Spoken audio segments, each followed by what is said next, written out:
유럽이 항복했습니다. 20년 경력 전문가가 청문회장에서 무릎 꿇었어요. 한국을 깎아내리려던 바로 그 사람이요. 중국은 200메가와트로 세계를 제패한다 믿었습니다.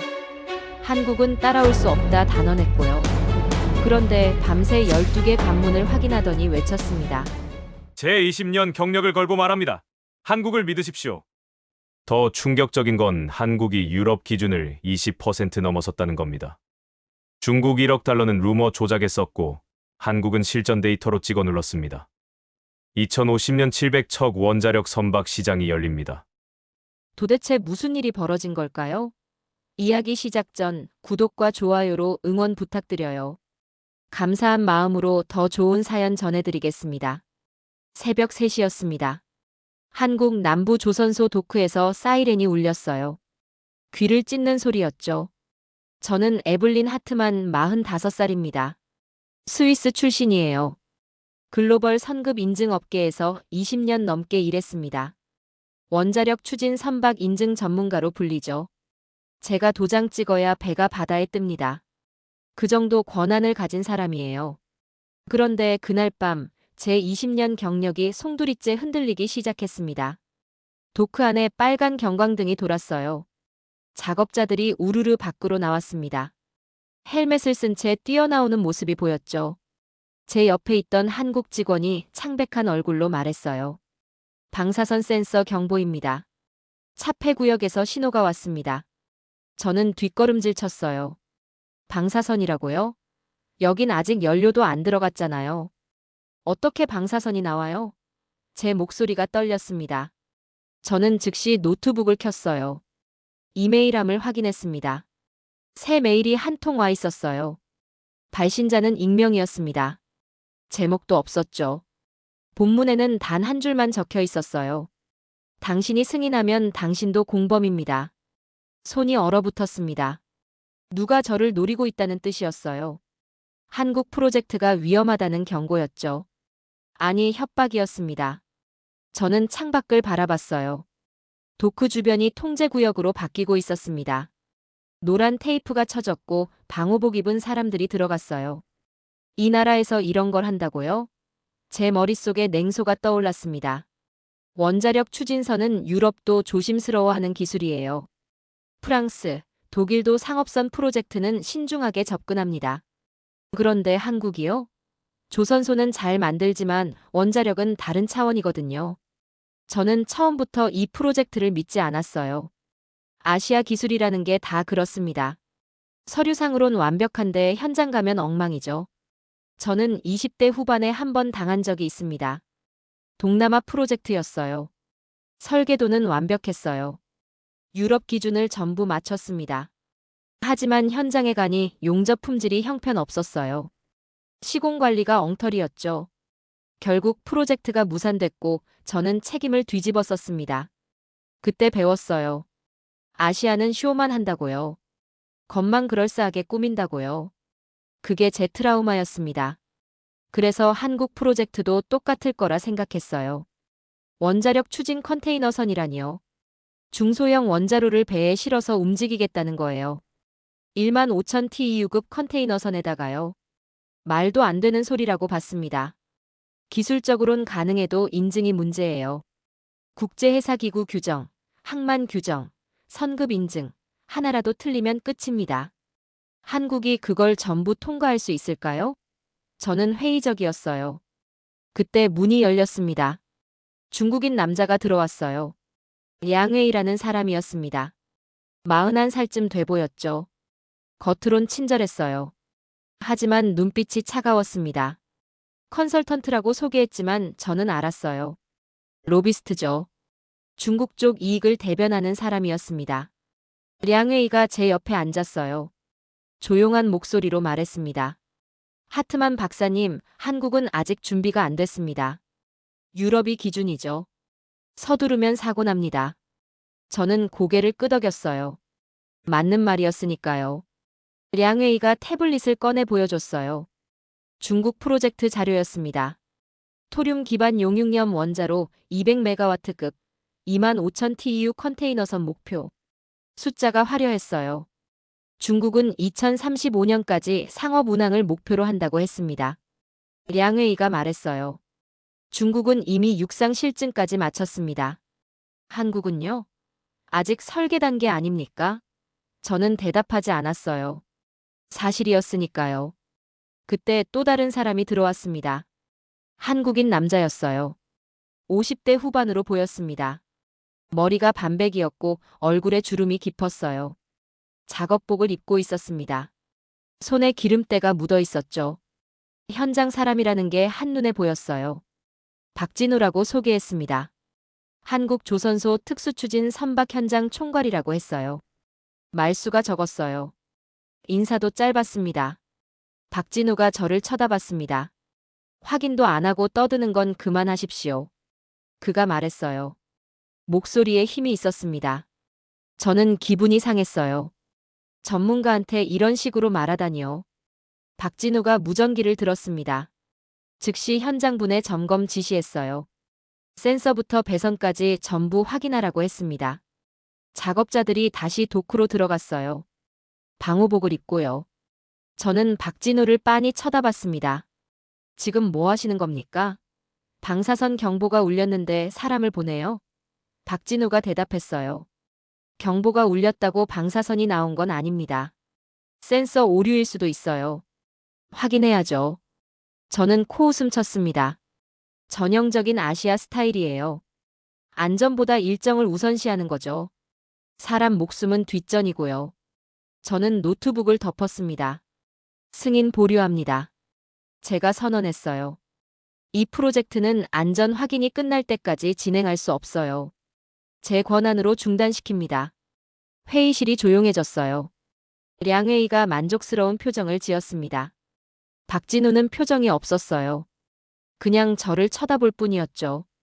저는 의자에서 일어났습니다. 창밖을 다시 봤어요.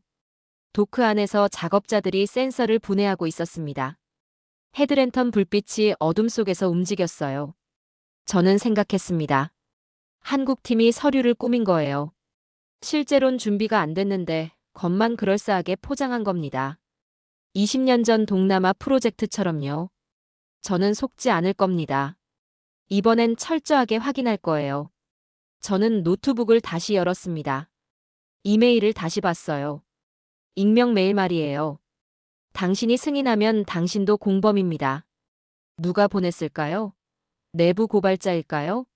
아니면 경쟁사일까요? 저는 메일 하단을 내렸습니다. 첨부 파일이 하나 있었어요. PDF 문서였습니다. 제목은 중국 원자력 추진선 로드맵이었어요. 파일을 열었습니다. 첫 페이지에 큰 숫자가 보였어요. 25,000 TU, 2035년 상업 운항 목표. 중국이 얼마나 공격적으로 밀어붙이는지 알 수 있었습니다. 한국은요? 15,000 TU, 2030년 목표라고 했죠. 중국보다 작고 중국보다 느립니다. 게다가 지금 사고까지 터졌어요. 경쟁이 안 되죠. 저는 파일을 닫았습니다.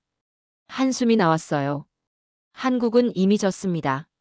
시작도 안 했는데 끝난 거예요. 새벽 4시가 됐습니다. 도크에서 작업자들이 나왔어요. 박진우가 회의실로 돌아왔습니다. 얼굴에 땀이 흘렀어요. 센서 이상 없습니다. 배선도 정상입니다. 방사선 수치도 배경치 수준이에요. 경보는 오작동입니다. 그가 보고했어요. 저는 믿지 않았습니다. 그럼 왜 경보가 울렸죠? 오작동이 그냥 일어납니까? 박진우가 대답했어요. 조사 중입니다. 통신 기록을 확인하고 있어요. 저는 비웃었습니다. 조사 중이라고요? 결과도 없이 괜찮다고 우기는 거예요? 량회의가 끼어들었어요. 하트만 박사님 판단이 옳습니다. 안전이 최우선이죠. 한국팀은 서두르고 있어요. 위험합니다. 저는 고개를 끄덕였어요. 그리고 선언했습니다. 내일 오전까지 명확한 원인 보고서를 제출하세요. 안 그러면 이 프로젝트는 여기서 끝입니다. 박진우가 저를 쳐다봤어요. 눈빛이 차가웠습니다. 하지만 아무 말도 안 했어요. 그냥 돌아서서 나갔죠. 저는 의자에 주저앉았습니다. 피곤했어요. 하지만 잠이 안 왔습니다. 뭔가 잘못 돌아가고 있다는 느낌이 들었거든요. 아침 8시였습니다. 회의실에 사람들이 모였어요. 한국 조선소 임원들, 기술팀, 그리고 저였습니다. 량회의도 옆에 앉아 있었죠. 스크린에 프레젠테이션이 떴어요. 한국팀 발표였습니다. 저는 팔짱을 끼고 앉아 있었어요. 얼마나 그럴싸하게 포장했는지 보자는 심정이었죠. 발표자가 나왔습니다. 30대 후반 남자였어요. 엔지니어처럼 보였습니다. 목소리는 떨리지 않았어요. 저희는 1만 5천 TEU급 중소형 원자로 컨테이너선을 개발 중입니다. 목표 연도는 2030년이고요. 현재 개발 진척률은 50%입니다. 그가 말했습니다. 저는 코웃음 쳤어요. 50%라고요? 절반이나 왔다고요? 어제 경보 울린 프로젝트가요? 믿을 수가 없었습니다. 량회의가 제 옆에서 속삭였어요. 과장이 심합니다. 실제론 20%도 안 됐을 겁니다. 저는 고개를 끄덕였어요. 발표자가 계속 말했습니다.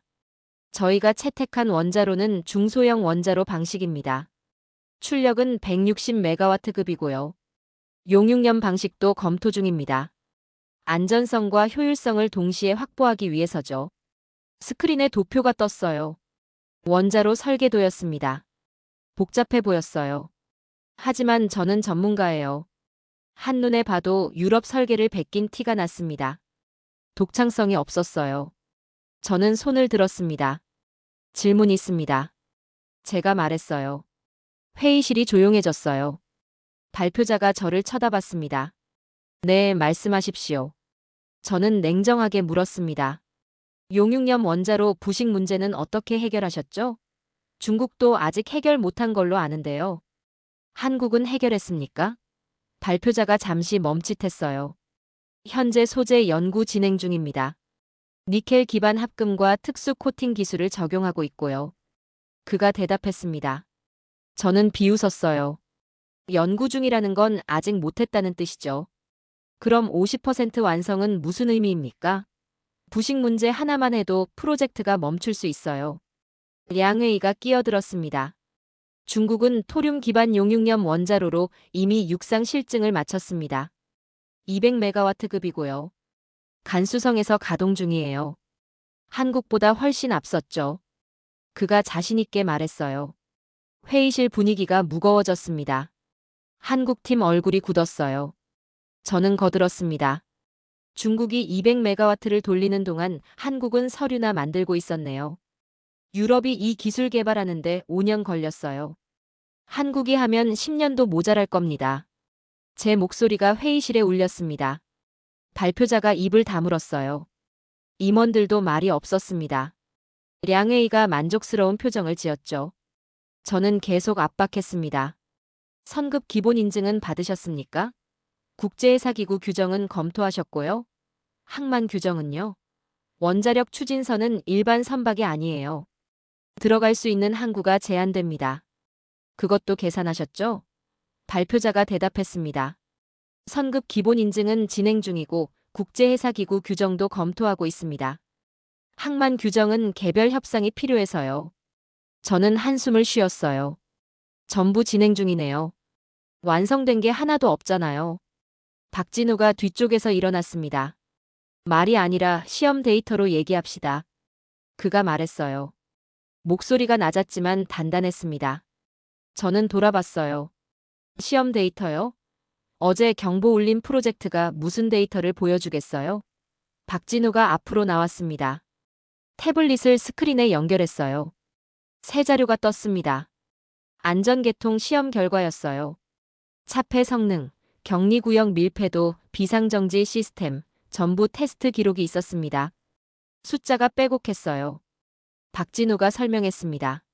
저희는 유럽 기준보다 20% 높은 안전 마진을 적용했습니다. 만에 하나 사고가 나도 3중 방어 체계가 작동해요. 현장에서 전부 확인했고요. 저는 화면을 뚫어지게 봤습니다. 데이터가 진짜처럼 보였어요. 하지만 믿을 수 없었습니다. 숫자는 얼마든지 조작할 수 있거든요.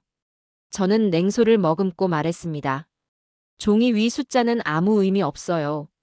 현장이 중요하죠. 어젯밤 경보는 뭐였습니까?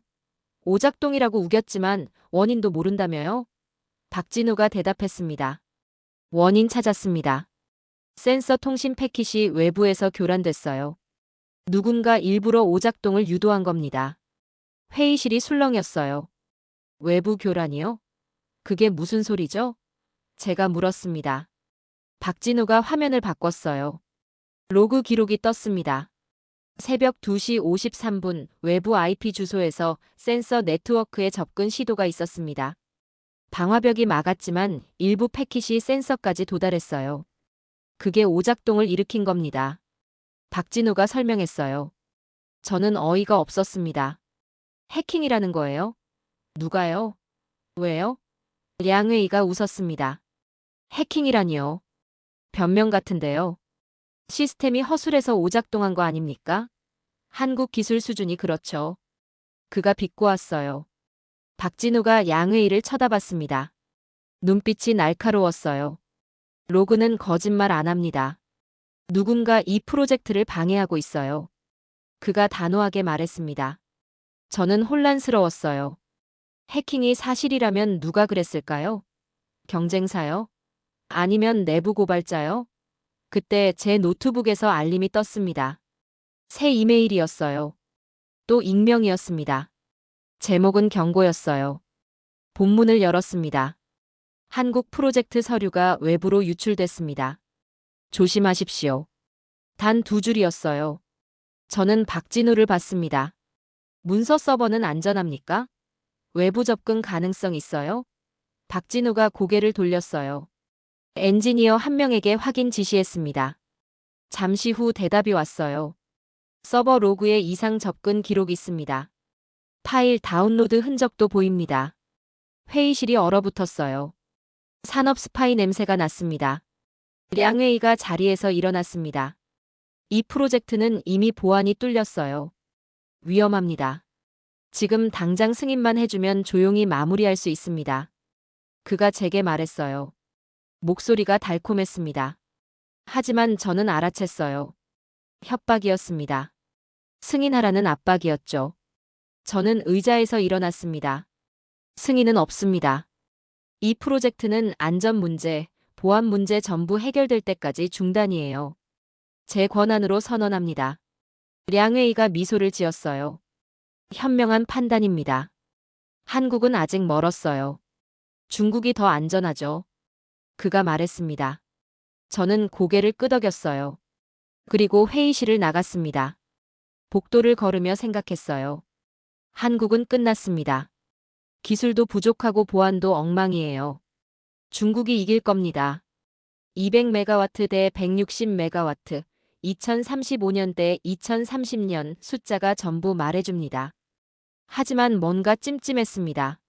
량회이의 미소가 계속 떠올랐어요. 너무 여유로웠습니다. 마치 이미 이긴 사람처럼요. 저는 엘리베이터를 탔습니다. 숙소로 돌아가려고요. 문이 닫히는 순간 생각했어요.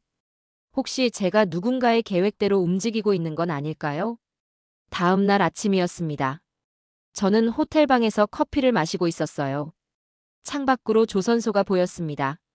거대한 크레인이 움직이고 있었죠. 배들이 도크에 줄지어 있었어요. 한국 조선소는 세계 1위예요. 컨테이너선, LNG 운반선 전부 잘 만듭니다. 하지만 원자력은 다릅니다. 완전히 다른 세계죠. 안전 기준이 비교할 수 없을 정도로 까다로워요. 저는 한국이 그걸 통과할 수 있을지 의심스러웠습니다. 전화벨이 울렸어요. 박진우였습니다. 하트만 박사님, 현장 보러 오시겠습니까? 직접 확인하시는 게 좋을 것 같아서요. 목소리가 담담했어요. 저는 잠시 망설였습니다. 현장에 가면 뭐가 달라지나요? 서류나 숫자나 똑같잖아요. 하지만 거절할 이유도 없었어요. 알겠습니다. 1시간 후에 갈게요. 제가 대답했습니다. 1시간 후 저는 조선소 도크 앞에 서 있었습니다. 안전모를 쓰고 안전화를 신었어요. 박진우가 저를 기다리고 있었습니다. 따라오십시오. 그가 말했어요. 저는 그를 따라 도크 안으로 들어갔습니다. 거대한 선체가 보였어요. 15,000 TEU 컨테이너선 골격이었습니다. 아직 완성되진 않았지만 규모가 어마어마했어요. 박진우가 안쪽으로 걸어갔습니다. 저도 뒤따랐죠. 우리는 선체 중앙부로 들어갔어요. 원자로가 들어갈 공간이었습니다. 격벽이 이미 설치돼 있었어요. 두꺼운 강철과 콘크리트로 만든 차폐 구조였습니다. 박진우가 벽을 손으로 두드렸어요. 이 격벽 두께가 3m입니다. 콘크리트 안에 붕소 함유 재료가 들어가 있어요. 방사선 차폐 성능이 유럽 기준보다 20% 높습니다. 그가 설명했습니다. 저는 격벽을 살펴봤어요. 표면이 매끈했습니다. 시공 품질이 나쁘지 않아 보였어요. 하지만 여전히 의심스러웠습니다. 겉만 그럴싸한 거 아닙니까? 속은 어떻게 확인해요? 제가 물었습니다. 박진우가 태블릿을 꺼냈어요. 초음파 검사 결과를 보여줬습니다. 격벽 내부에 기포나 균열이 없다는 데이터였어요. 엑스레이 검사도 했습니다. 전부 합격이에요. 그가 말했습니다. 저는 데이터를 쭉 훑어봤어요. 숫자는 괜찮았습니다. 하지만 숫자만으론 부족해요. 현장 관리가 중요하거든요. 작업자들이 제대로 따르는지가 핵심이에요. 저는 주변을 둘러봤습니다. 작업자들이 용접 작업을 하고 있었어요. 불꽃이 튀었습니다. 헬멧을 쓴 사람들이 분주하게 움직였죠. 저는 한 작업자에게 다가갔습니다. 용접 순서는 어떻게 관리하십니까? 제가 물었어요. 작업자가 고개를 들었습니다. 체크리스트 따릅니다. 한 단계 끝나면 감독관 확인받고 다음 단계 진행해요. 그가 대답했습니다. 저는 감독관을 찾았습니다. 30대 남자였어요. 체크리스트를 보여달라고 했습니다. 감독관이 파일을 꺼냈어요. 용접 위치, 온도, 시간, 검사 결과가 전부 기록돼 있었습니다. 한 줄도 빠짐없이요. 저는 놀랐어요. 이 정도면 유럽 수준이었습니다. 아니, 어쩌면 더 꼼꼼할 수도 있었어요. 박진우가 제 옆에 섰습니다. 책상에서 안전을 말하지 마십시오. 현장이 전부예요. 그가 말했어요. 목소리가 무거웠습니다. 저는 그를 쳐다봤어요. 당신은 사람 목숨을 뭘로 보십니까? 숫자로 보나요? 아니면 진짜 사람으로 보나요? 박진우가 물었습니다. 저는 당황했어요. 무슨 소리예요? 저는 안전 전문가예요. 사람 목숨을 지키려고 여기 온 거라고요. 제가 반박했습니다. 박진우가 고개를 저었어요. 당신은 서류만 봅니다. 현장은 안 봐요. 그래서 놓치는 겁니다. 그가 말했습니다. 박진우가 한 작업자를 불렀습니다. 60대로 보이는 남자였어요. 손에 화상 자국이 있었습니다. 왼손 검지와 중지 끝이 짧았어요. 사고로 잃은 것 같았습니다. 박진우가 말했습니다. 이 사람은 20년 전 사고를 당했어요. 안전 규정을 안 지켜서였죠. 손가락 2개를 잃었습니다. 그 후로 우리 조선소는 안전 규정이 더 엄격해졌어요. 그래서 우리는 더 깐깐합니다. 작업자가 고개를 숙였어요. 제 실수 때문에 규정이 바뀌었어요. 다시는 이런 일 없게 하려고 모두가 노력합니다. 그가 말했습니다. 저는 할 말을 잃었어요. 숫자 뒤에 사람이 있다는 걸 깨달았습니다. 서류 뒤에 현장이 있다는 것도요. 저는 20년 동안 서류만 봤어요. 현장은 제대로 안 봤습니다. 그게 제 한계였던 거예요. 저는 도크를 계속 둘러봤습니다. 안전구역, 비상탈출로, 소화 설비 전부 확인했어요. 생각보다 철저했습니다. 유럽 조선소와 비교해도 손색이 없었어요.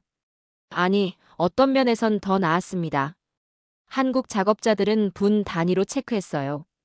용접 하나, 볼트 하나도 기록했습니다. 감독관이 실시간으로 확인했고요. 이 정도 루틴이면 안전사고 가능성이 현저히 낮아집니다.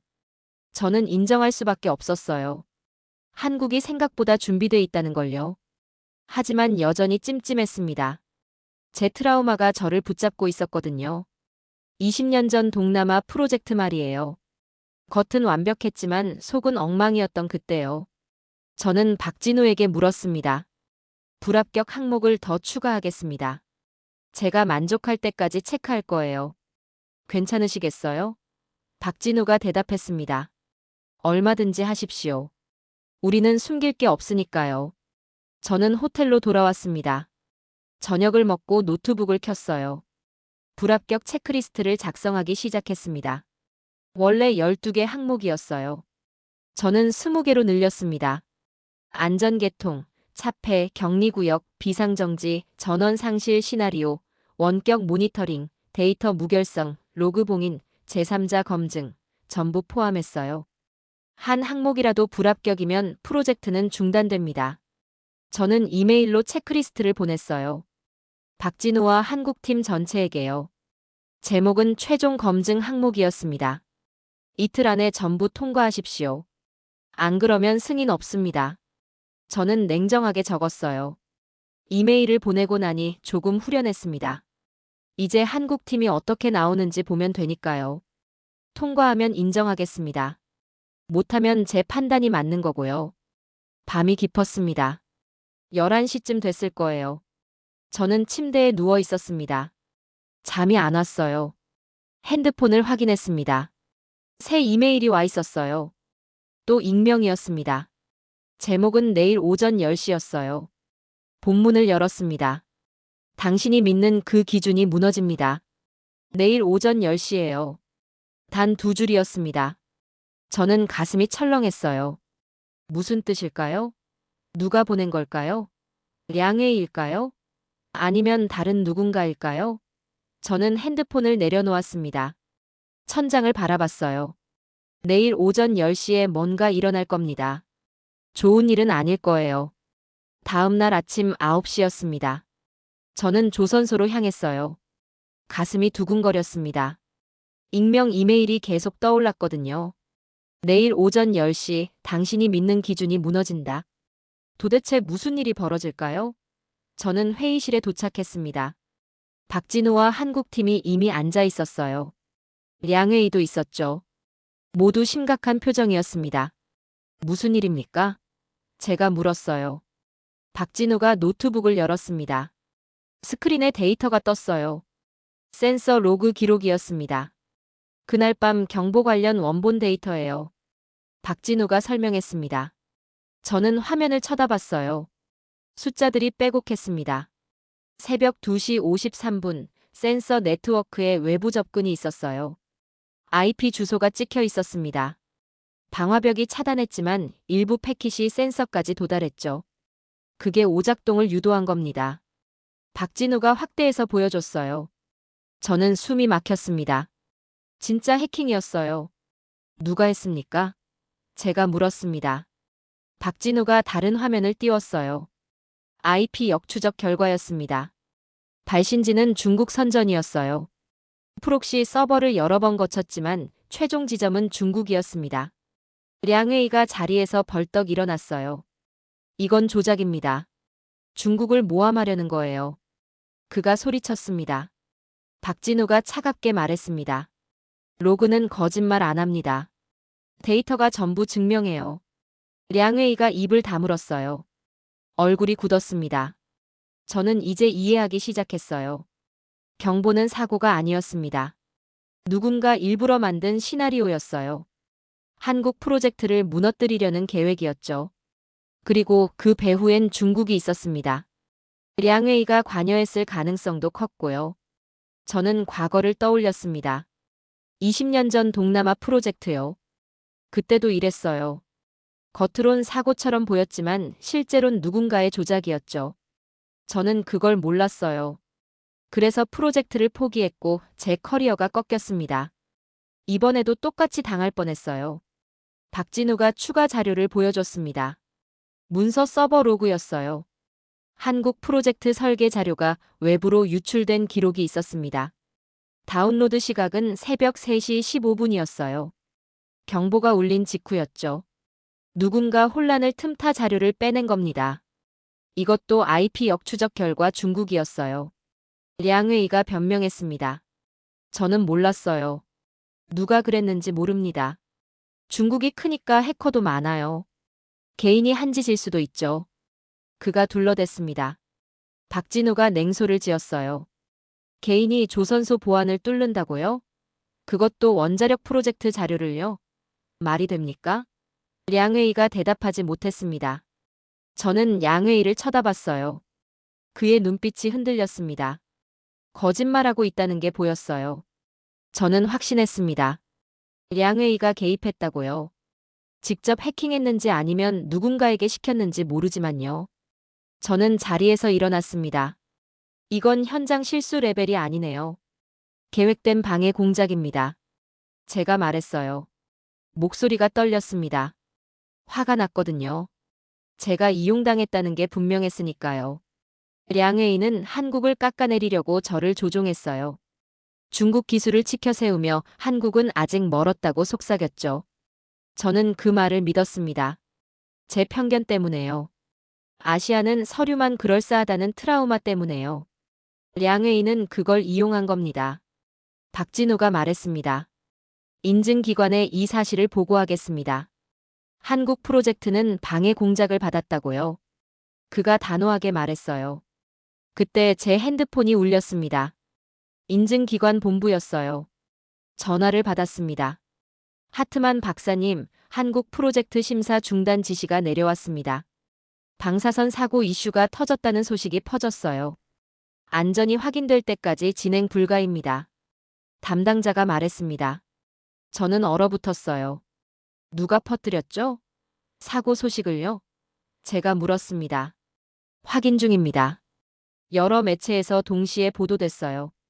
익명 제보가 들어왔다고 하더군요. 담당자가 대답했습니다.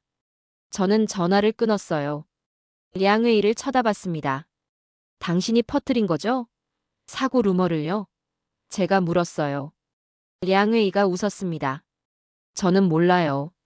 하지만 사실 아닙니까? 경보가 울렸잖아요. 위험한 프로젝트예요. 그가 말했습니다. 박진우가 책상을 쳤어요. 경보는 해킹 때문이었어요. 사고가 아니라고요. 당신이 만든 거잖아요. 그가 소리쳤습니다. 량웨이가 자리에서 일어났습니다. 증거 없으면 함부로 말하지 마십시오. 저는 떠나겠습니다. 그가 회의실을 나갔어요. 저는 그의 뒷모습을 바라봤습니다. 비겁한 인간이었어요. 저는 의자에 주저앉았습니다. 머리가 복잡했어요. 프로젝트가 하루 만에 사망 선고를 받았습니다. 인증기관이 심사를 중단했거든요.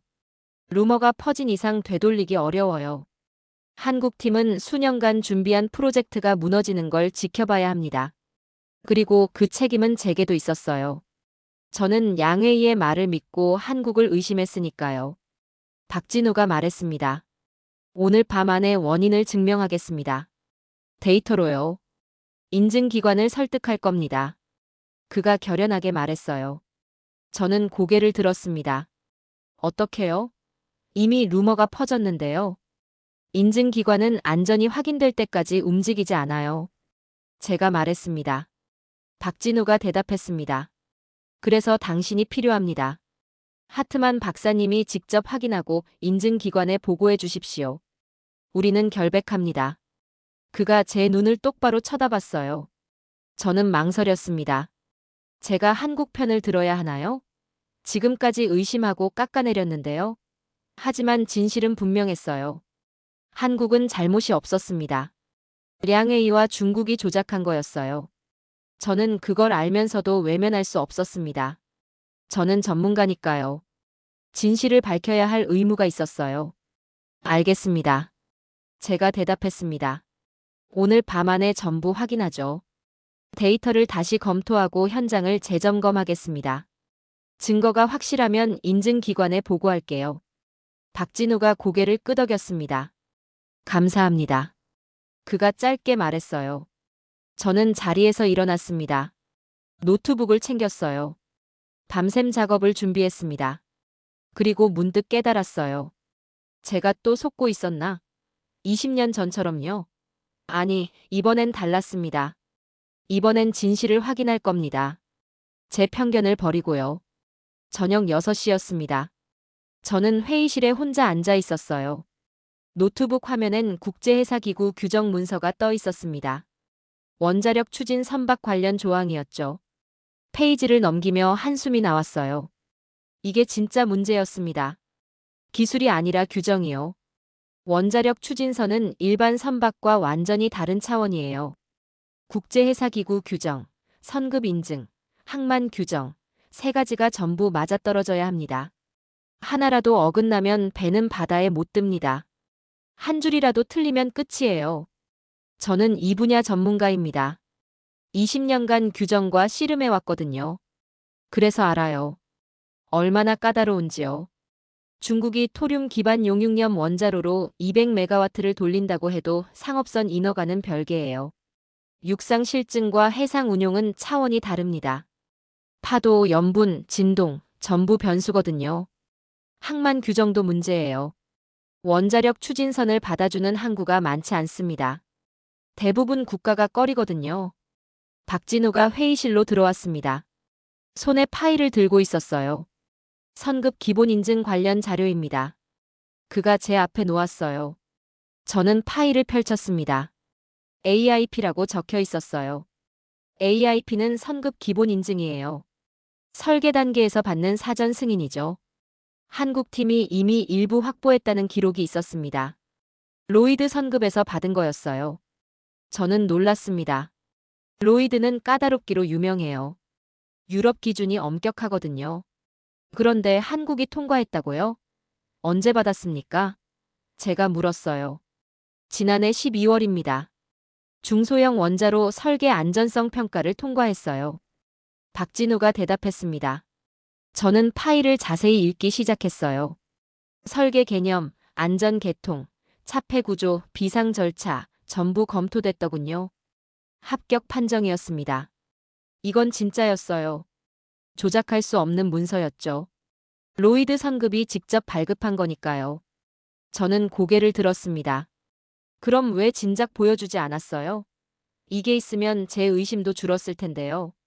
제가 물었습니다. 박진우가 대답했습니다. 당신이 안 물어봤잖아요. 처음부터 우리를 안 믿었으니까요. 저는 할 말이 없었어요. 사실이었으니까요. 저는 처음부터 한국을 의심했습니다. 자료를 제대로 안 봤어요. 편견이 눈을 가렸던 거죠. 박진우가 추가 서류를 꺼냈습니다. 국제해사기구 규정 검토 보고서였어요. 한국해양수산부와 국제해사기구가 협의한 내용이 담겨 있었습니다. 원자력 추진선 안전기준, 비상대응 절차, 승무원 훈련 요건 전부 논의됐더군요. 아직 최종 승인은 안 났지만 진행 중이었습니다. 한국이 그냥 막무가내로 밀어붙이는 게 아니었어요. 절차를 밟고 있었습니다. 저는 인정할 수밖에 없었어요. 한국이 준비를 제대로 하고 있다는 걸요. 하지만 문제는 남아 있었습니다. 부식 이슈였어요.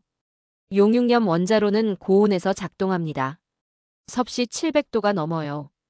그 온도에서 소금 성분이 금속을 부식시킵니다. 이게 해결 안 되면 원자로 수명이 짧아져요. 안전성도 떨어지고요. 중국도 이 문제로 고생하고 있다는 보고가 있었습니다. 한국은 어떻게 해결할 겁니까? 제가 물었어요. 박진우가 화면을 켰습니다. 소재 연구 자료가 나왔어요. 니켈 기반 합금이었습니다. 하스텔로이 N이라는 소재였어요. 부식 저항성이 높은 재료죠. 거기에 특수 코팅을 추가했습니다. 세라믹 기반 보호막이었어요. 실험실 테스트 결과가 첨부돼 있었습니다. 1000시간 이상 고온 용융염 환경에서 견뎠더군요. 부식률이 유럽 기준 이하였어요. 저는 데이터를 꼼꼼히 봤습니다. 숫자가 거짓말하지 않았어요. 한국이 소재 문제도 연구하고 있었습니다. 저는 양회의가 했던 말을 떠올렸어요. 중국은 이미 육상 실증까지 마쳤다. 한국은 아직 설계 단계다. 거짓말이었습니다. 아니, 반만 진실이었죠. 중국이 육상 실증을 한 건 맞아요. 하지만 한국도 설계를 넘어 소재 실증까지 하고 있었습니다. 선급 인증도 받았고요. 량회의는 한국을 깎아내리려고 정보를 왜곡한 겁니다. 저는 그걸 믿었어요. 확인도 안 하고요. 제 잘못이었습니다. 박진우가 말했습니다. 용접 기술도 개발했습니다. 고온 환경에서 견디는 용접봉이에요. 시험 결과 유럽 기준보다 20% 높은 강도를 보였습니다. 그가 자료를 보여줬어요. 용접시편 테스트 데이터였습니다. 인장 강도, 피로 한계, 부식 저항, 전부 합격이었어요. 저는 감탄했습니다. 디테일이 살아있었거든요. 한국이 이 정도로 준비했다니 놀라웠어요. 저는 항만 규정 문제를 꺼냈습니다. 원자력 추진선이 들어갈 수 있는 항구가 제한적이에요. 대부분 국가가 방사선 위험을 우려하거든요. 한국은 이걸 어떻게 해결할 겁니까? 제가 물었어요. 박진우가 대답했습니다. 개별 협상 진행 중입니다. 싱가포르, 로테르담, 함부르크와 논의하고 있어요. 원자력 추진선 전용 부두를 만드는 방안도 검토 중이고요. 물론 시간이 걸리겠죠. 하지만 불가능하진 않습니다. 그가 말했어요. 저는 고개를 끄덕였습니다. 현실적인 접근이었어요. 한 번에 모든 항구를 열 순 없습니다. 주요 거점부터 하나씩 뚫어가는 거죠. 시간이 걸려도 결국 가능해요. 수요가 있으면 항구도 받아들일 겁니다. 연료비가 절감되니까 선사들이 원자력 추진선을 선호하게 될 거예요. 경제성이 증명되면 시장이 열립니다. 저는 마지막 질문을 던졌습니다. 실증 일정은 어떻게 됩니까? 설계가 완성돼도 바다에서 테스트해야 해요. 그게 몇 년 걸릴지 아십니까? 제가 물었어요. 박진우가 로드맵을 보여줬습니다. 2028년 육상 실증로 완성, 2029년 시험 운전, 2030년 해상 실증선 진수, 2031년 시운전, 2032년 상업 운항 목표. 타임라인이 빼곡했어요. 야심찬 계획이었습니다. 하지만 불가능해 보이진 않았어요. 한국 조선소 속도를 생각하면 가능했습니다. 배 만드는 속도는 세계 최고니까요. 저는 로드맵을 쭉 훑어봤습니다. 각 단계마다 체크포인트가 있었어요. 안전 검증, 선급 인증, 규제 승인 전부 표시돼 있었습니다. 누락된 게 없었어요. 저는 감탄했습니다. 이 정도면 유럽 프로젝트와 견줘도 손색 없었어요. 저는 의자에 기댔습니다. 생각을 정리했어요. 한국은 기술적으로 준비돼 있었습니다. 설계도 괜찮고 소재 연구도 진행 중이었어요. 선급 인증도 일부 확보했고 국제회사 기구와도 협의하고 있었습니다. 문제는 인허가였어요. 규정을 하나하나 통과하는 게 시간이 걸립니다. 하지만 불가능하진 않아요. 절차를 밟으면 됩니다. 중국도 마찬가지예요. 토륨 원자로를 육상에서 돌린다고 해서 바로 바다에 뜰 수 있는 게 아닙니다. 선급 인증, 항만 규정, 국제회사기구 승인 전부 받아야 해요. 중국이 2035년 목표라고 하지만 그것도 낙관적 전망일 뿐이에요. 실제론 더 걸릴 수 있습니다. 한국은 2032년을 목표로 하고 있어요. 3년 차이죠. 하지만 한국이 더 꼼꼼하게 준비하고 있다면 결과는 달라질 수 있습니다. 저는 그렇게 판단했어요. 박진우가 말했습니다. 하트만 박사님, 우리와 함께 해주시겠습니까? 이 프로젝트를 살려주십시오. 당신의 전문성이 필요합니다. 그가 진지하게 말했어요. 저는 망설였습니다. 저는 공동전선을 선언해야 하나요? 지금까지 한국을 의심하고 깎아내렸는데요. 하지만 진실이 중요했습니다. 한국은 결백했어요. 량회의가 조작한 거였고요. 저는 전문가로서 진실을 밝혀야 합니다. 알겠습니다. 제가 대답했습니다. 함께 하겠어요. 하지만 조건이 있습니다. 제가 요구하는 실증 체크 12개를 오늘 밤 안에 통과하십시오. 하나라도 불합격이면 안 됩니다. 박진우가 고개를 끄덕였습니다. 받아들이겠습니다. 그가 말했어요. 저는 노트북을 열었습니다. 체크리스트를 작성하기 시작했어요. 안전개통, 차폐, 격리구역, 통신 이중화, 비상정지 시나리오, 전원상실, 원격 모니터링 현장 수동 절차, 데이터 무결성 로그 봉인, 제3자 검증, 소재 시험 결과. 12개였습니다. 저는 체크리스트를 박진우에게 건넸습니다. 오늘 밤 자정까지요. 전부 확인하겠습니다. 제가 말했어요. 박진우가 리스트를 받아들었습니다. 알겠습니다. 준비하겠습니다. 그가 일어나 나갔어요. 저는 혼자 남았습니다. 창밖을 바라봤어요. 해가 지고 있었습니다. 붉은 노을이 조선소를 물들였어요. 저는 생각했습니다. 오늘 밤이 고비예요. 한국팀이 12개 체크를 통과하면 저는 인증기관에 보고할 겁니다. 한국 프로젝트는 안전하다고요. 루머는 조작이었다고요. 하지만 하나라도 실패하면 끝입니다. 저도 더 이상 도와줄 수 없어요. 저는 노트북을 닫았습니다. 커피를 한 잔 마셨어요. 긴 밤이 시작될 거였습니다. 그때 핸드폰이 울렸어요. 모르는 번호였습니다. 받았어요. 하트만 박사님 조심하십시오. 한국 편 들면 당신도 끝입니다. 목소리가 낮았어요. 누구십니까? 제가 물었습니다. 전화가 끊겼어요. 저는 가슴이 철렁했습니다. 협박이었어요. 누가 보낸 걸까요? 량회일까요? 밤 8시였습니다. 외부에서 소식이 들려왔어요. 언론에서 한국 프로젝트 방사선 사고를 대대적으로 보도하기 시작했습니다. 익명 제보를 받았다는 기사들이 쏟아졌어요.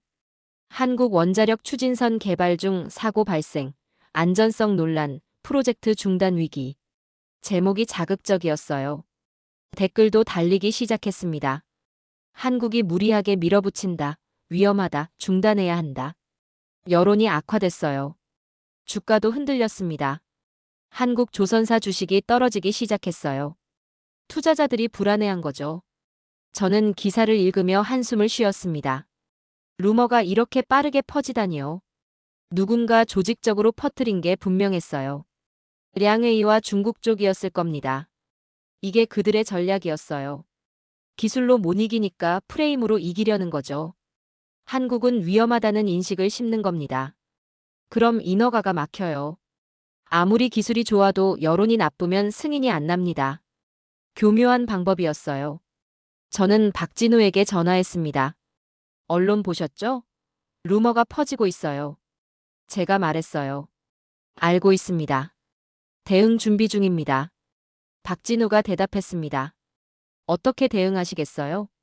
이미 여론이 나빠졌는데요. 제가 물었습니다. 진실로 대응합니다. 오늘 밤 12개 체크를 전부 통과하면 데이터를 공개할 겁니다. 사고가 아니라 조작이었다는 증거도 함께요. 박진우가 말했어요. 저는 고개를 끄덕였습니다. 그게 맞아요. 데이터로 싸워야 합니다. 감정이나 말이 아니라 숫자로요. 저는 전화를 끊었습니다. 그리고 준비를 시작했어요. 오늘 밤 12개 체크를 확인하고 보고서를 작성할 겁니다. 인증기관에 제출할 정식 문서로요. 제 이름을 걸고요. 제 20년 경력을 거는 거예요. 틀리면 저도 끝입니다. 하지만 진실이 중요했어요. 밤 10시였습니다. 저는 도크 안에 서 있었어요. 한국팀이 전부 모여 있었습니다. 엔지니어, 기술자, 작업자 수십 명이었어요. 박진우가 앞에 섰습니다. 오늘 밤 12개 관문을 통과합니다. 하나라도 실패하면 프로젝트는 끝입니다. 최선을 다하십시오. 그가 말했어요. 목소리가 무거웠습니다. 작업자들이 고개를 끄덕였어요. 긴장한 표정이었습니다. 저는 체크리스트를 손에 들고 있었어요. 첫 번째 항목은 안전개통이었습니다. 원자로 비상정지 시스템이 제대로 작동하는지 확인하는 거예요. 박진우가 엔지니어에게 지시했습니다. 시뮬레이션 시작하십시오. 엔지니어가 컴퓨터를 조작했어요. 화면에 원자로 모형이 떴습니다. 가상으로 이상 상황을 만들었어요. 온도 상승, 압력 증가, 냉각수 누출. 시스템이 반응했습니다. 3초 만에 비상정지 신호가 발동됐어요. 제어봉이 내려가고 원자로가 멈췄습니다. 완벽했어요. 저는 체크리스트에 표시했습니다. 첫 번째 합격이었어요. 두 번째는 차폐 성능이었습니다. 방사선 차폐 격벽이 기준치를 만족하는지 확인하는 거죠. 박진우가 측정 장비를 가져왔어요. 감마선 측정기였습니다. 격벽 안쪽에 방사선원을 놓고 바깥쪽에서 측정했어요. 수치가 나왔습니다. 배경치 수준이었어요. 차폐가 제대로 작동한 겁니다. 유럽 기준보다 20% 낮았어요. 더 안전하다는 뜻이죠. 저는 두 번째도 합격 표시했습니다. 세 번째는 격리구역 밀폐도였어요. 원자로 구역이 완전히 밀폐되는지 확인하는 겁니다. 공기 누출 테스트를 했어요. 구역 안을 가압하고 압력 변화를 측정했습니다. 10분 동안 압력이 유지됐어요. 누출이 없다는 뜻입니다. 세 번째도 합격이었어요. 네 번째는 통신 이중화였습니다. 원자로 모니터링 시스템이 2개 이상 독립적으로 작동하는지 확인하는 거예요. 주 통신이 끊겨도 보조 통신이 작동해야 합니다. 테스트했어요. 주 통신을 차단했습니다. 즉시 보조 통신이 활성화됐어요. 데이터가 끊김없이 전송됐습니다. 네 번째 합격이었습니다. 다섯 번째는 비상정지 시나리오였어요. 다양한 사고 상황에서 시스템이 제대로 반응하는지 확인하는 겁니다. 화재, 침수, 전원 상실, 냉각수 누출, 4가지 시나리오를 돌렸어요. 전부 3초 이내에 비상정지가 작동했습니다. 다섯 번째도 합격이었어요. 여섯 번째는 전원 상실 대응이었습니다. 외부 전원이 끊겨도 비상 전원이 즉시 공급되는지 확인하는 거죠. 메인 전원을 차단했어요. 1초도 안 돼서 비상 발전기가 켜졌습니다. 조명이 깜빡이지도 않았어요. 완벽했습니다. 여섯 번째 합격이었어요. 일곱 번째는 원격 모니터링이었습니다. 원자로 상태를 원격으로 실시간 확인할 수 있는지 테스트하는 거예요. 박진우가 태블릿을 보여줬어요. 원자로 온도, 압력, 방사선 수치가 실시간으로 표시됐습니다. 데이터 갱신 주기는 1초였어요. 지연이 없었습니다. 일곱 번째도 합격이었어요. 여덟 번째는 현장 수동 절차였습니다. 전자 시스템이 전부 먹통이 돼도 현장에서 수동으로 원자로를 제어할 수 있는지 확인하는 거죠. 박진우가 작업자를 불렀습니다. 50대 남자였어요. 수동 제어 매뉴얼을 들고 있었습니다. 시뮬레이션 시작했어요. 모든 전자 시스템을 껐습니다. 화면이 전부 꺼졌어요. 작업자가 매뉴얼을 보며 움직였습니다. 수동 밸브를 열고 닫았어요. 압력을 조절했습니다. 제어봉을 수동으로 내렸습니다. 5분 만에 원자로가 안전 상태로 전환됐어요. 전자 시스템 없이도 가능했습니다. 여덟 번째 합격이었어요. 저는 감탄했습니다. 아날로그 백업이 살아있었거든요. 요즘 시스템은 전부 전자화돼 있어요. 해킹이나 오작동에 취약하죠. 하지만 한국팀은 아날로그 절차를 유지하고 있었습니다. 현명한 선택이었어요. 아홉 번째는 데이터 무결성이었습니다. 원자로 운전 기록이 조작되지 않았는지 확인하는 거예요. 블록체인 방식으로 로그를 저장하고 있었습니다. 한번 기록되면 수정 불가능한 구조였어요. 해커가 침투해도 과거 데이터는 못 바꿉니다. 아홉 번째 합격이었어요. 열 번째는 로그 봉인이었습니다. 중요한 데이터는 물리적으로도 백업하는지 확인하는 거죠. 박진우가 프린터를 가리켰어요. 매시간 로그가 자동으로 출력됩니다. 종이에 인쇄되고 타임스탬프가 찍혀요. 그걸 금고에 보관합니다. 그가 설명했습니다. 저는 금고를 확인했어요. 쌓여있는 종이 로그가 보였습니다. 디지털이 전부 날아가도 이게 남아요. 최후의 증거죠. 열 번째 합격이었습니다. 11번째는 제3자 검증이었어요. 한국팀 내부 검사만이 아니라 외부 기관의 확인을 받았는지 보는 겁니다. 박진우가 서류를 보여줬어요. 로이드 선급 검사 기록이었습니다.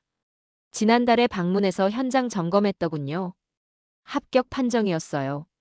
제3자가 확인한 겁니다. 객관성이 확보됐죠. 11번째 합격이었습니다. 이제 마지막 하나 남았어요. 12번째는 소재 시험 결과였습니다. 용융염 환경에서 소재가 견디는지 실증 데이터를 보는 거죠. 박진우가 실험실로 저를 안내했습니다. 한쪽에 고온 챔버가 있었어요. 그 안에 니켈 합금 시편이 담겨 있었습니다. 섭씨 750도 용융염에 1000시간 이상 노출된 샘플이었어요. 꺼내서 확인했습니다. 표면 부식이 거의 없었어요. 코팅이 제 역할을 한 겁니다. 현미경으로 확대해서 봤습니다. 미세 균열도 없었어요. 데이터가 화면에 떴습니다. 부식률 연간 0.1mm, 유럽 기준은 0.2mm였어요. 한국이 기준치 절반 수준이었습니다. 더 우수했어요. 저는 12번째에 합격 표시했습니다. 전부 통과했어요. 12개 관문을 전부 넘은 겁니다. 저는 박진우를 봤습니다. 합격입니다. 제가 말했어요. 박진우가 고개를 끄덕였습니다. 감사합니다. 그가 짧게 말했어요. 주변 작업자들이 박수를 쳤습니다. 저는 그들을 바라봤어요. 지친 얼굴이었습니다. 밤샘 작업이었으니까요. 하지만 눈빛은 살아있었어요. 그때 또 경보가 울렸습니다. 귀를 찢는 소리였어요. 사이렌이 도크를 가득 채웠습니다. 무슨 일입니까? 제가 소리쳤어요. 엔지니어가 컴퓨터를 확인했습니다. 서버가 먹통입니다. 외부 공격입니다. 그가 외쳤어요. 또 해킹이었어요. 누군가 끝까지 방해하는 겁니다. 화면이 전부 꺼졌어요. 데이터가 날아갔습니다. 엔지니어들이 당황했어요. 복구 시도했지만 안 됐습니다. 서버가 완전히 다운됐어요. 저는 박진우를 봤습니다. 어떻게 하시겠어요? 데이터가 전부 날아갔는데요. 제가 물었어요. 박진우가 금고로 걸어갔습니다. 문을 열었어요. 종이 로그를 꺼냈습니다. 종이에 찍힌 로그가 마지막 증거입니다. 이게 우리가 한 일의 기록이에요. 그가 말했어요. 저는 종이를 받아들었습니다. 타임스탬프가 찍혀 있었어요. 조작 불가능한 물리적 증거였습니다. 디지털이 날아가도 이게 남아요. 박진우가 옳았어요. 아날로그 강점이 여기 있었습니다. 저는 그 순간 깨달았습니다. 제가 평생 믿던 유럽식 시스템이 오히려 느리고 취약했다는 걸요. 전부 디지털이에요. 클라우드에 저장하고 네트워크로 연결하죠. 빠르고 편리합니다. 하지만 해킹에 약해요. 한번 뚫리면 전부 날아갑니다. 한국은 달랐어요. 디지털과 아날로그를 병행했습니다. 전자 시스템이 먹통이 돼도 종이 로그가 남아요. 수동 절차도 작동하고요. 2중 3중 안전장치였습니다. 더 느려 보이지만 더 안전했어요. 저는 인정할 수밖에 없었습니다. 한국 방식이 옳았다고요. 제가 틀렸다고요. 새벽 5시가 됐습니다. 밤샘이 끝났어요. 저는 체크리스트를 정리했습니다. 12개 전부 합격이었어요. 보고서를 작성하기 시작했습니다. 인증기관에 제출할 공식 문서였어요. 제 이름을 걸고 쓰는 거였습니다. 한국 프로젝트는 안전하다. 방사선 사고는 조작이었다. 데이터로 증명 가능하다. 저는 단호하게 적었어요. 아침 8시였습니다. 저는 호텔방에서 뉴스를 보고 있었어요. 한국 원자력 추진선 사고 루머가 계속 퍼지고 있었습니다. 여러 매체에서 보도했어요. 익명 제보를 받았다는 기사들이었죠. 안전성 논란, 프로젝트 중단 위기, 투자자 불안. 제목이 자극적이었습니다. 댓글도 악성이었어요. 한국이 무리하게 밀어붙인다. 위험하다. 중국이 더 안전하다. 여론이 완전히 돌아선 상태였어요. 저는 노트북을 열었습니다. 루머 확산 경로를 역추적하기 시작했어요. 어디서 시작됐는지 찾는 거죠. 첫 번째 기사는 중국 매체였습니다. 영문 뉴스 사이트였어요. 거기서 출발해 동남아 매체로 퍼졌습니다. 그 다음 유럽 매체가 인용했고요.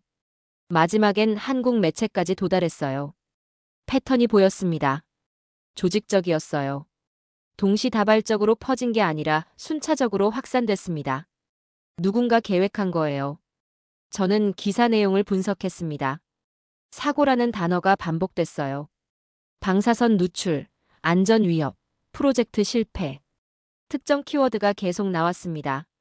그리고 모든 기사가 중국 프로젝트를 대안으로 제시했어요. 중국은 안전하게 개발 중, 토륨 원자로는 검증됐다. 한국보다 앞섰다. 프레임이 명확했습니다. 한국은 위험하다. 중국은 안전하다. 이게 그들의 메시지였어요. 저는 양회의를 떠올렸습니다. 그가 했던 말들이요. 한국은 아직 준비가 안 됐다. 중국이 더 앞섰다. 유럽 기준에 못 미친다. 전부 프레임이었어요. 사실을 왜곡한 거죠. 중국도 상업선 인허가는 못 받았습니다. 육상 실증과 해상 운용은 다르거든요. 하지만 양회의는 그 차이를 숨겼어요. 중국이 이미 성공한 것처럼 포장했습니다. 그리고 한국은 실패할 거라고 프레임을 씌웠죠. 저는 더 깊이 파고들었습니다. 루머를 퍼뜨린 계정들을 추적했어요. 대부분 최근에 만들어진 계정이었습니다. 활동 기록도 적었어요. 한국 원자력 프로젝트 관련 글만 올렸습니다. 명백한 여론 조작 계정이었어요. 누가 운영하는지 찾기 시작했습니다. IP 추적은 어려웠어요. 프록시를 여러 번 거쳤거든요. 하지만 패턴이 있었습니다. 글 올리는 시간대가 중국 시간대와 일치했어요. 새벽 3시에서 4시 사이에 집중됐습니다.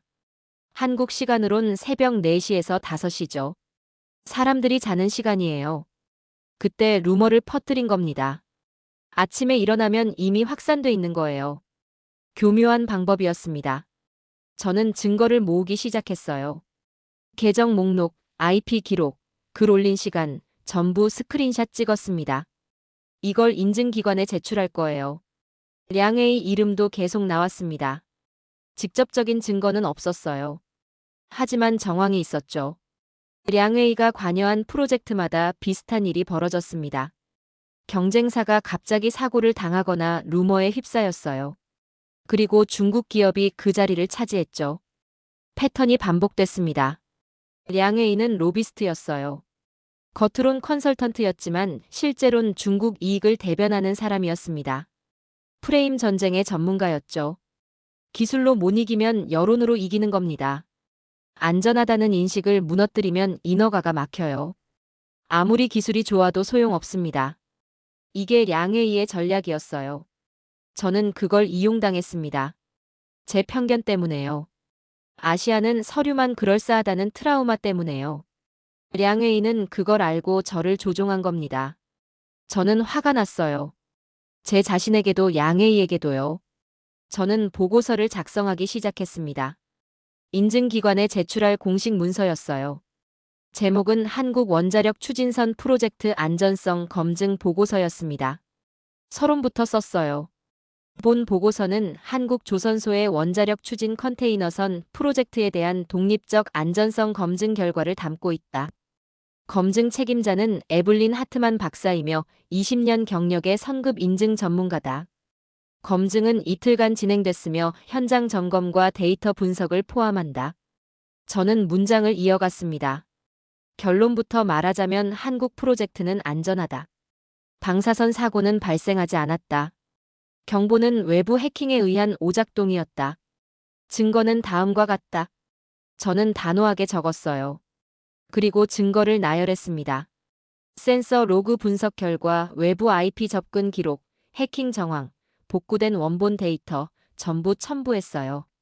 다음 섹션은 안전성 검증 결과였습니다. 12개 체크 항목을 전부 기록했어요.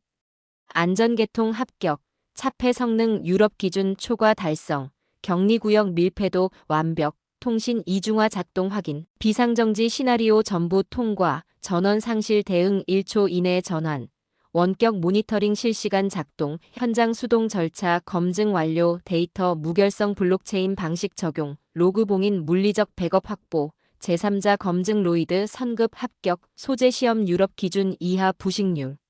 전부 합격이었어요. 숫자와 데이터로 증명했습니다. 조작 불가능한 팩트였어요. 저는 다음 섹션으로 넘어갔습니다. 루머 분석이었어요. 방사선 사고 루머는 조직적으로 유포됐다.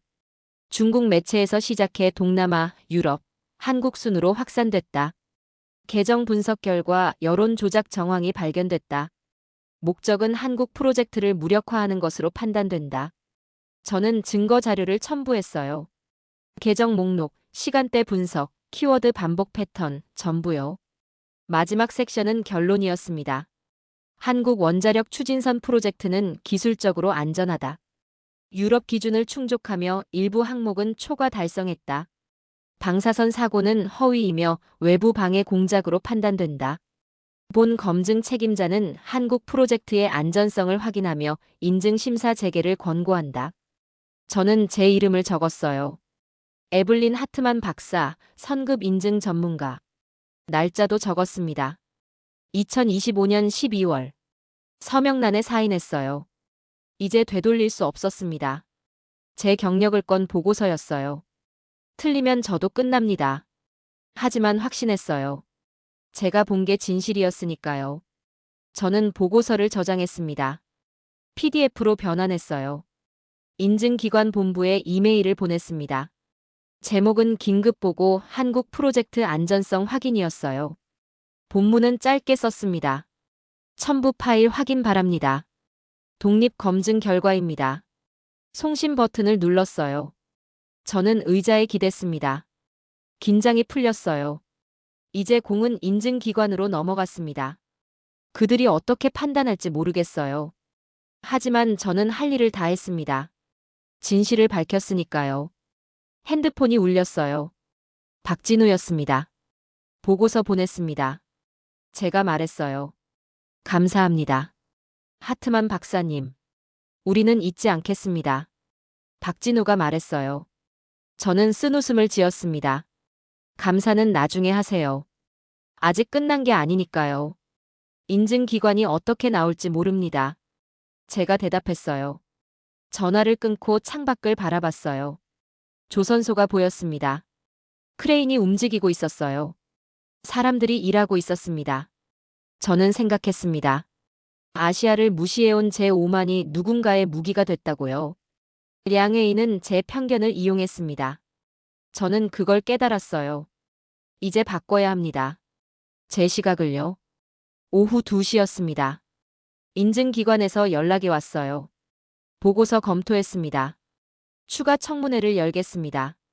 내일 오전 10시입니다. 담당자가 말했어요. 추가 청문회요? 왜죠? 제가 물었습니다. 루머가 워낙 크게 퍼져서요. 공식 해명이 필요합니다. 하트만 박사님도 참석해 주십시오. 담당자가 대답했어요. 알겠습니다. 참석하겠습니다. 저는 대답했습니다. 전화를 끊고 박진우에게 연락했어요. 내일 청문회 있습니다. 마지막 관문이에요. 제가 말했어요. 알고 있습니다. 준비하겠습니다. 박진우가 대답했어요. 저는 한숨을 쉬었습니다. 내일이 진짜 고비예요. 청문회에서 설득하지 못하면 프로젝트는 끝입니다. 저는 발표 자료를 준비하기 시작했어요. 밤새 작업할 각오였습니다. 다음 날 아침 10시였습니다. 저는 청문회장에 서 있었어요. 국제심사단이 앞에 앉아 있었습니다. 5명이었어요. 유럽, 미국, 일본, 싱가포르, 호주 대표였죠. 박진우와 한국팀도 옆에 있었습니다. 량웨이도 참석했어요. 방청석에 앉아서 저를 쳐다보고 있었습니다. 심사단장이 입을 열었습니다. 오늘 청문회는 한국 원자력 추진선 프로젝트 안전성 논란을 해소하기 위한 자리입니다. 하트만 박사님, 독립 검증 결과를 발표해 주십시오. 그가 말했어요.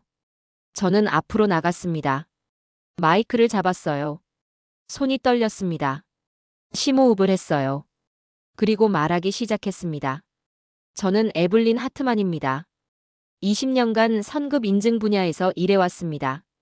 솔직히 말씀드리면 저는 처음에 한국을 믿지 않았습니다. 아시아 기술을 과소평가했어요.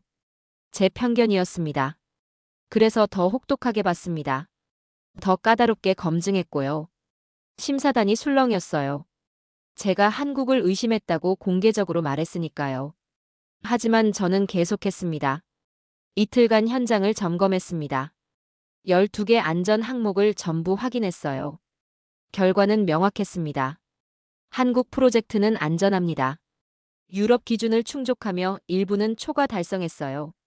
방사선 사고는 발생하지 않았습니다. 경보는 외부 해킹에 의한 오작동이었고요. 증거가 있습니다. 저는 화면에 자료를 띄웠어요. 센서 로그 분석 결과였습니다. 외부 IP 접근 기록이 명확했어요.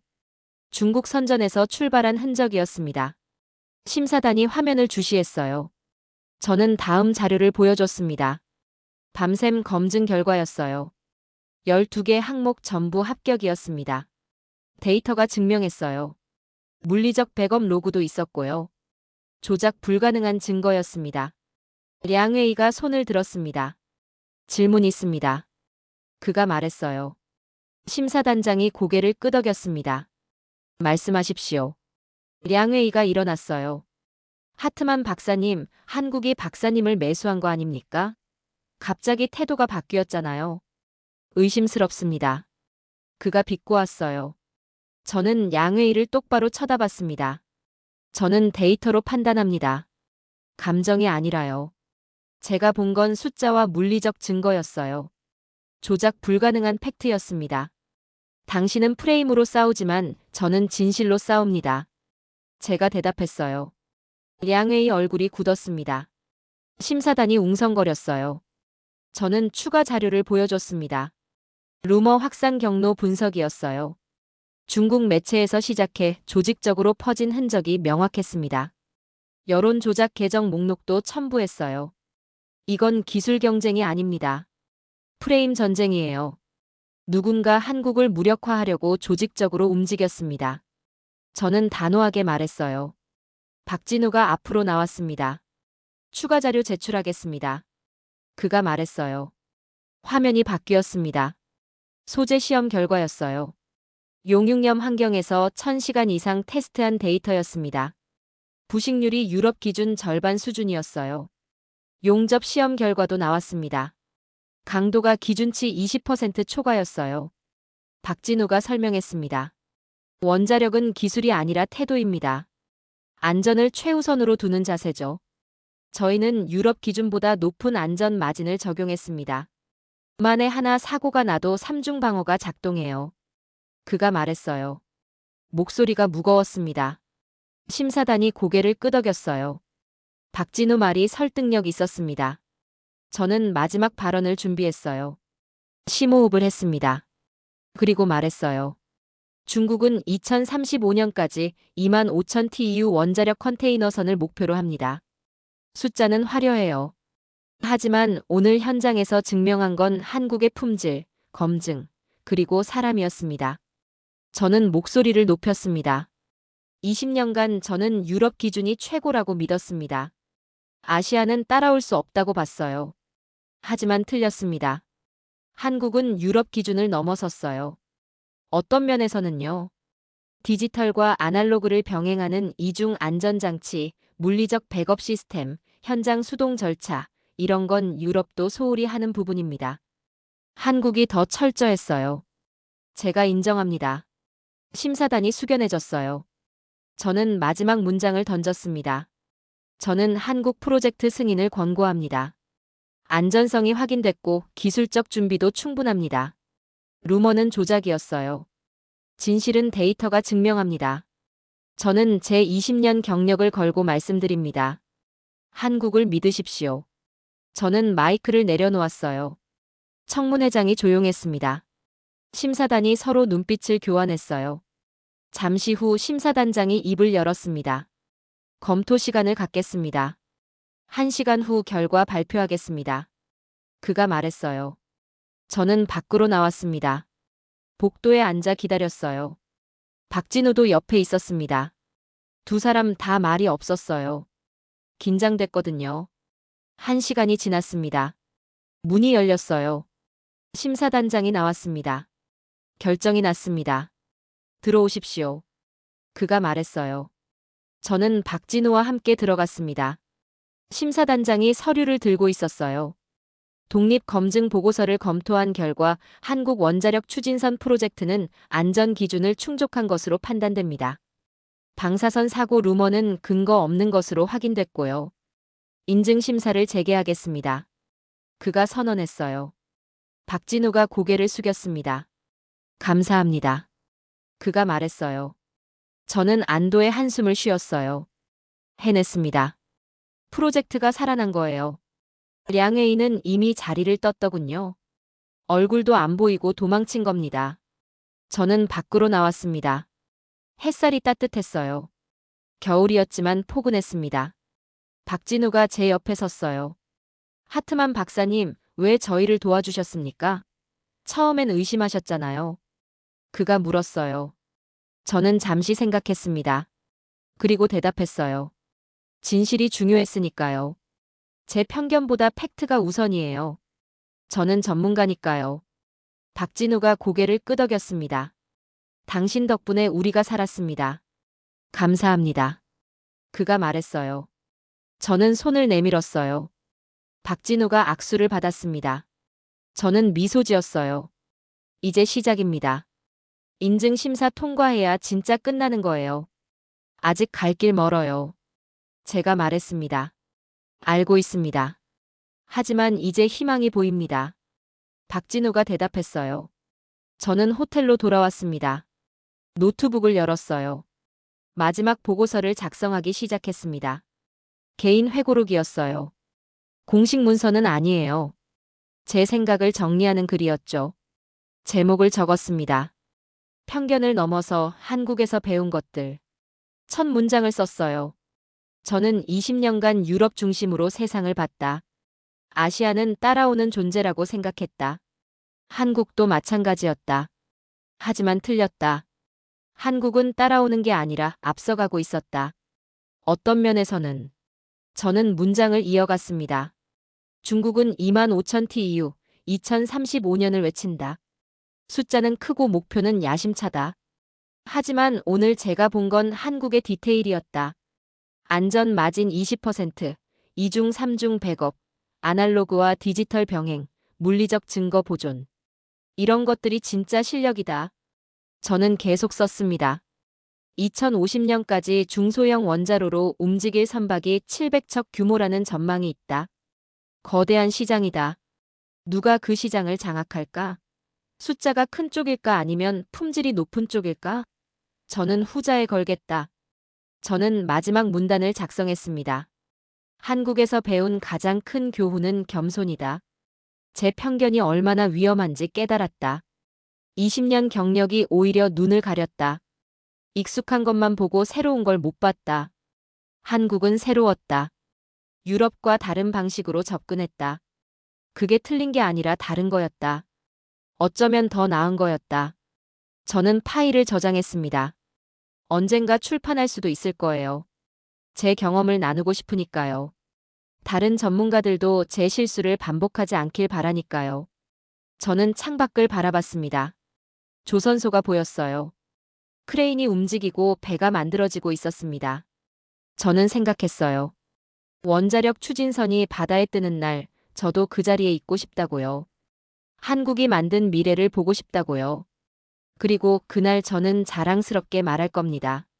제가 그 프로젝트를 도왔다고요.